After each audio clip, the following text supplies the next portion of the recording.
সম্মানিত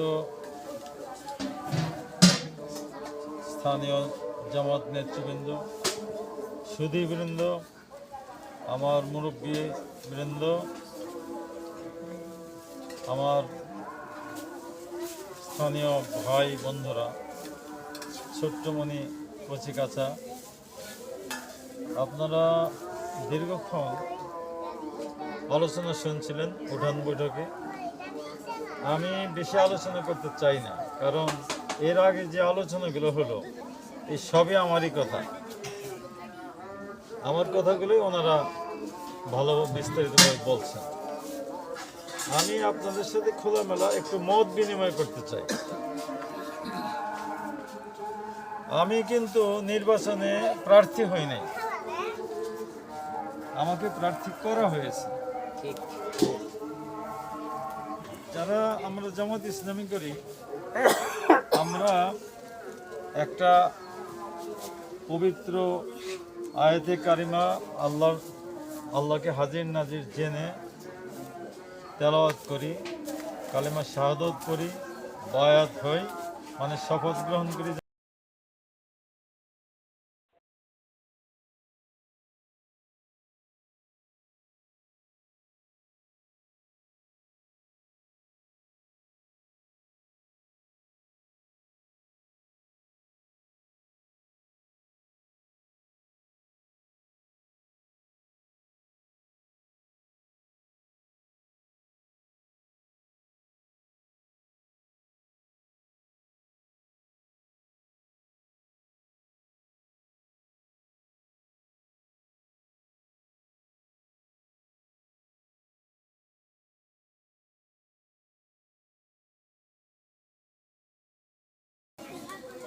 তারা বুঝে শুনে মুসলমান হয়েছে। আমরা বাংলাদেশের মানুষ কোরআন পড়ি, অনেকেই বুঝি না, খুব কম সংখ্যক মানুষ বুঝি। এমনকি অনেক সময় কোরআন তেলাওয়াত আমাদের সহি হয় না। যাই হোক, একটা হাদিস হলো যে নিয়ত অনুসারে আমলের সব পাওয়া যায়। আমি যেরকম নিয়ত করব, নিয়ত অনুসারে আল্লাহ রাব্বুল আলামিন আমার কাজের সব দিবেন। নিয়ত যদি খারাপ থাকে, কাজ যদি ভালো থাকে, তবু সব পাওয়া যাবে না, মানুষের দেখানো ওই কাজটা হবে। আমি মনে করেন যে 1 লাখ টাকা মসজিদে দিলাম, নিয়ত হইল 100 জন কিংবা 1000 লোকে দেখলো, আমাকে ভোট দিবে কিংবা আমাকে বাহবা করলো, তাইলে আমার কিছুই হবে না। আর যদি আমি নিয়ত করি 10 টাকা দেই আল্লাহর ওয়াস্তে, আল্লাহকে রাজি খুশি করার জন্য, কাউকে দেখানোর জন্য না, 10 টাকা মানুষের সামনেও দিলাম না, ওই বাক্সে দিয়ে দিলাম।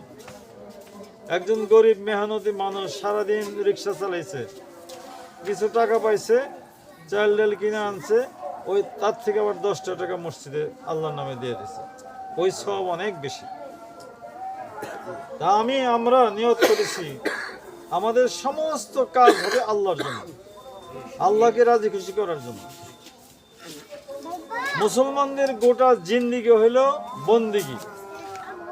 আল্লাহ রাব্বুল আলামিন কোরআন শরীফে বলেছেন, ওমা খালাকতুল জিন্না ওয়াল ইনসা ইল্লা লিয়াবুদুন, আমি মানুষ এবং জিন জাতিকে সৃষ্টি করছি শুধুমাত্র আমার গোলামির জন্য, শুধুমাত্র আমার দাসত্বের জন্য। তারা আমার সার্বক্ষণিক চাকর, এক মুহূর্তের জন্য আমার গোলামের বাইরে তারা যেতে পারবে না। তাইলে আমরা যে কোনো কাজ করি না কেন, সেটা যদি আল্লাহর আইন রসুলের তরিকা মোতাবেক হয়, সেটা ইবাদত হবে। আর যদি আল্লাহর আইনের বিরুদ্ধে হয়, রসুলের তরিকার বাইরে হয়, সেটা আর ইবাদত হবে না। এখন আমাদের ভাইয়েরা বলেছেন, আরেকটা আয়াত আছে কোরআন শরীফে, আল্লাহ রাব্বুল আলামিন মুসলমান সৃষ্টির উদ্দেশ্য বলছেন। আল্লাহ বলছেন, কুনতুম খায়রা উম্মাতিন উখরিজাত লিন-নাস তা'মুরুনা বিল মারুফ ওয়া তানহাউনা আনিল মুনকার ওয়া তু'মিনুনা বিল্লাহ। তোমরা সর্বোত্তম জাতি। আল্লাহ আমাদেরকে সার্টিফিকেট দিয়েছেন। কেন তোমরা সর্বোত্তম জাতি? তোমরা ন্যায়ের আদেশ করবা, ভালো কাজের আদেশ করবা, আর অন্যায়ের প্রতিরোধ করবা, অন্যায় কাজ থেকে মানুষকে ফিরিয়ে রাখবা। আর এই কাজ করতে গিয়ে আল্লাহর উপর তোমরা সুদৃঢ় ঈমান রাখবা। হাদিস শরীফে আছে, রাসূলুল্লাহ বলছেন, তোমরা যদি ইসলাম বিরোধী কোনো অন্যায় কাজ করতে দেখো তাহলে হাত দ্বারা মোকাবেলা করো। এই শক্তি তোমার না যদি না থাকে, মুখে তীব্র প্রতিবাদ করো। এই শক্তিও যদি না থাকে, মনে মনে ঘৃণা করো। কিন্তু মনে মনে ঘৃণা করাটা হলে থার্ড ক্লাস ইমানের লক্ষণ। তাইলে ওই যে আয়াতটা বললাম, ন্যায়ের আদেশ করতে হবে, অন্যায়ের প্রতিবাদ করতে হবে। দেখেন আমাদের দেশে ব্যবসাবাড়ি চালু আছে, আমাদের দেশে ব্যবসাবাড়ি চালু আছে। এটা কি কোনো মুসলমান দেশে, মুসলিম দেশে একটা ব্যবসাবাড়ি, সব জায়গায় যদি ব্যবসাবাড়ির লাইসেন্স দেওয়া হয়, তাহলে আমাদের যুবক ছেলেদেরকে চরিত্র নষ্ট করার একটা পথ না? মদের লাইসেন্স দেওয়া হয়, বিদেশ থেকে আমাদের প্রতিবেশী রাষ্ট্র থেকে ফেন্সিডিল, মদ, গাঁজা, তারপরে আরো কত কি নামই আমি জানি না, সেগুলা সমানে এখানে আসে। আর আমাদের শিশুরা, কিশোররা, যুবকরা সেগুলো খেয়ে খেয়ে চরিত্র নষ্ট হচ্ছে, স্বাস্থ্য নষ্ট হচ্ছে, ঈমান নষ্ট হচ্ছে, বাবার কথা শোনে না, মায়ের কথা শোনে না। এই অবস্থা আমাদের দেশের কি অবস্থা? দেশের যত আমাদের যে সমস্ত আইন আছে কোর্ট কাছারিতে, সব আইনের শতকরা 90-95 হইল খ্রিস্টান, ইহুদিত্বের আইন। এই আইনগুলো মানতে বাধ্য হইতেছে। অথচ আমাদেরকে একমাত্র আল্লাহর আইন মানার কথা, রসুলের তরিকা মানার কথা, পারতেছি না। এটা পারতে হইলে ক্ষমতার দরকার। ক্ষমতা ছাড়া আপনি কাকে আদেশ করতে পারবেন? এই যে ওয়াজ করে হুজুররা, ওয়াজ করে মানুষকে অনুপ্রাণিত করে, মানুষকে বুঝায়, মানুষ কাঁদে, মানুষ হাসে, কিন্তু মদের লাইসেন্স কি বন্ধ হয়েছে? চুরি করলে ইসলামের দৃষ্টিতে যদি সাক্ষী পাওয়া যায় ঠিক মতো, তাহলে ওই চোরের হাত কেটে দিতে হবে। এই সমাজে কিন্তু এটা চলবো না। কোন সময় চলবো? ইসলামী রাষ্ট্র কায়েম হওয়ার পর, যখন মানুষের কোনো অভাব অনটন থাকবে না, মানুষ একেবারে সুন্দর জীবনযাপন করবে, সচ্ছল জীবনযাপন করবে। তারপরেও যদি কেউ চুরি করে অভ্যাসবশত, তার সাক্ষী যদি পাওয়া যায় সঠিকভাবে, তাহলে তার হাত কাটা হবে। এটা কি, এই আইন কি আমরা মানতে পারি? মানতে পারতেছি না। এটা কিন্তু ইসলামের আইন। জিনা করলে, ব্যভিচার করলে, বলাৎকার করলে, অবৈধভাবে একজন নারী যদি মেলামেশা করে, তাহলে তার শাস্তি হলো কি? যদি তারা বিবাহিত হয়, বিবাহিত তাদের কিন্তু যৌন মেলামেশার সুযোগ আছে। এরপরেও তারা অন্য একজন মেয়ের সাথে কিংবা অন্য একটা ছেলের সাথে এই যৌন মিলন করবে, তার শাস্তি হলে ইসলামের দৃষ্টিতে যে সঙ্গে সার করে দেওয়া, মাটির মধ্যে গেড়ে অর্ধেক পাথর নিক্ষেপ করে তাকে হত্যা করে। এটা কি আমাদের দেশে আছে? একটা যদি এরকম করা হইতো, তাহলে জিনা বন্ধ হয়ে যেত না? ঠিক, বন্ধ হয়ে যেত। এরপরে মনে করেন যে এইরকম অসংখ্য আইন, ইসলামের আইন আমরা মানি না, ফরজ আইন মানতে পারতেছি না। তার কারণে আল্লাহর আইন চালু নাই। আল্লাহর আইন যদি চালু হইতো, সমাজে শান্তি ফিরে আসতো। এই যে শিশুরা, কিশোররা, যুবকরা বাবা মামাকে মানে না, এখন সম্মান করে না, গুরুজনকে সম্মান করে না। কারণ কি? তাদের চরিত্র আমরা শিক্ষা দিতে পারতেছি না, তাদের মনের মধ্যে আল্লাহর ভীতি সৃষ্টি করতে পারতেছি না। কারণ আমাদের যে শিক্ষা ব্যবস্থা, এই শিক্ষা ব্যবস্থার মধ্যে ত্রুটি আছে। আমি বেশি কথা বলবো না, অনেক সুন্দর কথা আসছে, কথা বললে তো অনেক, কিন্তু আপনাদের কষ্ট হচ্ছে ঠান্ডার মধ্যে। এই শিশু, মাসুম শিশুরা যে এতক্ষণ নীরবে আছে, আমি আশ্চর্য হয়ে গেছি। ওদের তো এত ধৈর্য থাকার কথা না, কিন্তু নীরবে আছে। কথা আমি বাড়াতে চাই না। আমি আপনাদেরকে বলতে চাই, আমার মতো একজন সাধারণ সাদামাঠা মানুষ, যদি আল্লাহ আমাকে আপনাদের খেদমত করার সুযোগ দেয়, তাহলে আমি এই কথা বলতে পারি, দিতে পারি আপনাদেরকে, যে আপনারা নির্দ্বিধায় যে কোনো সময় আমাকে ডাকলে আমি আপনাদের কাছে হাজির হব ইনশাআল্লাহ।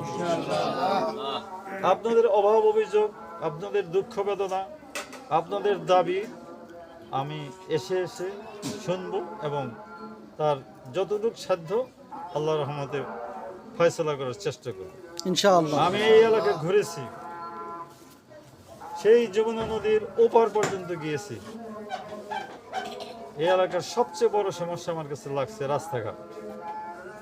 ঠিক। রাস্তাঘাটের যে বেহাল অবস্থা, মানে প্রাইভেট কার নিয়ে যাওয়া তো দূরের কথা, হুন্ডা নিয়েও যাওয়া যায় না, হেঁটেও যাওয়া যায় না।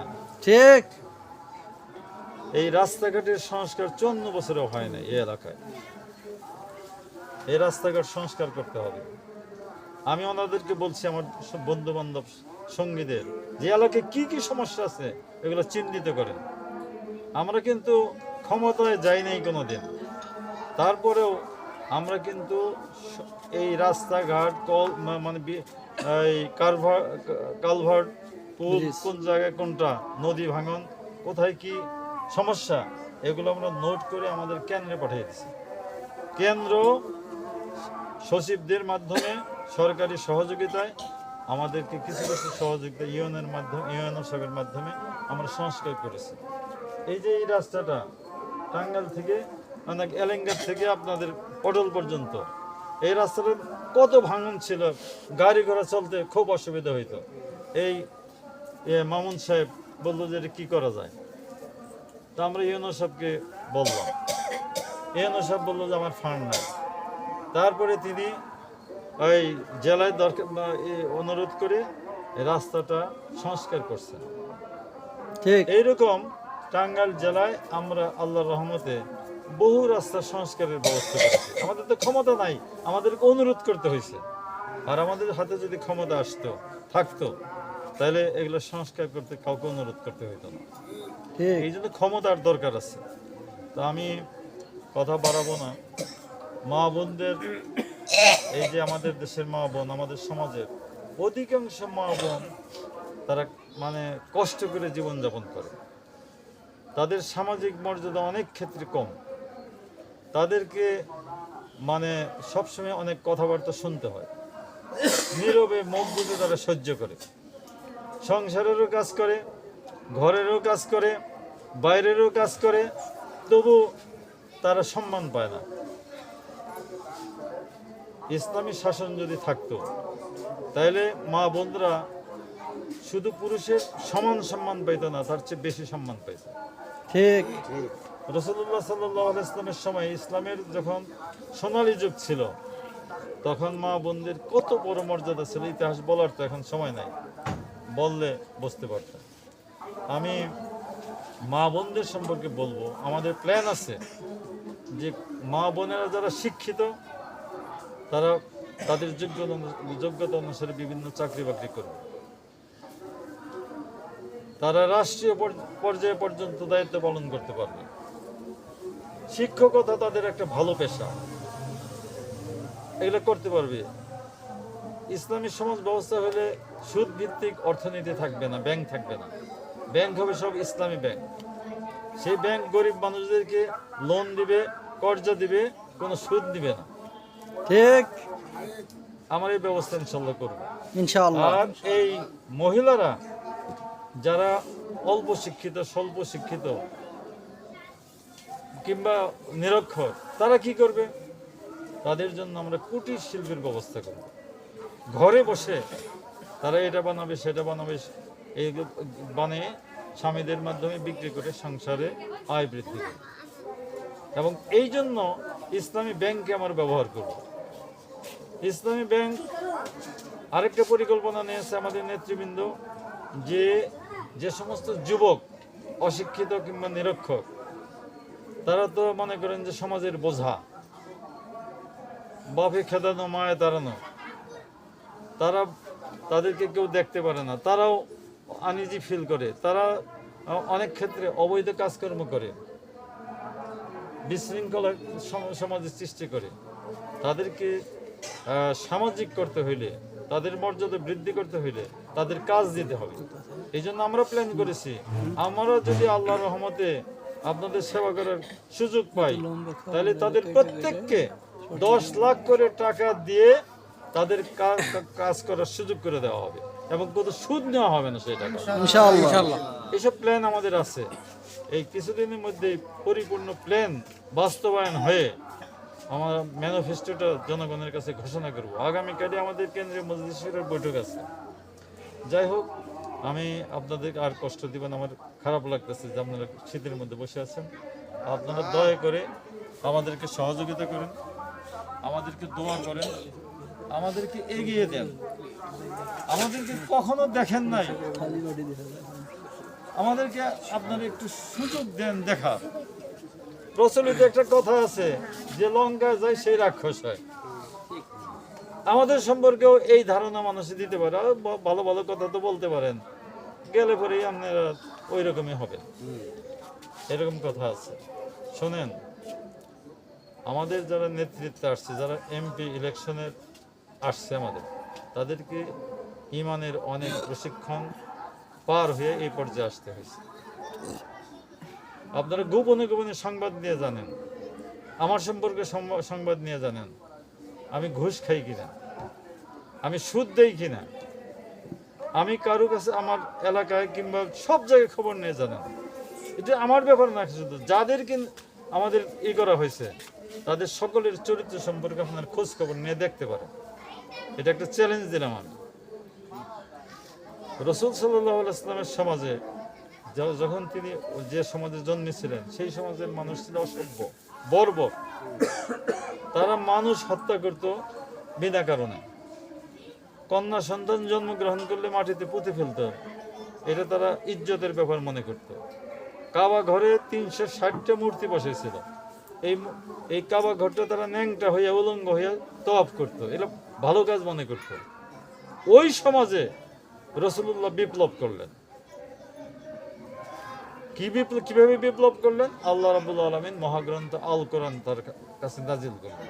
আল কোরআনের আলোকে তিনি মানুষ তৈরি করলেন, মানুষ গড়লেন। তারা সাহাবায়ে কেরাম, সমস্ত সাহাবায়ে কেরাম জান্নাতি। সুবহানাল্লাহ। এমন এক একজন মানুষ তৈরি হলেন, সোনার মানুষ।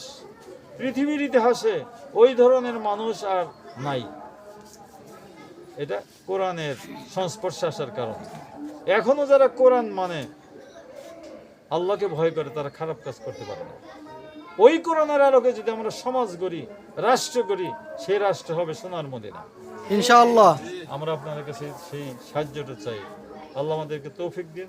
আমার তৌফিক ইল্লা বিল্লাহ। আসসালামু আলাইকুম ওয়া রাহমাতুল্লাহ। আল্লাহ হাফেজ। ধন্যবাদ। আমাদের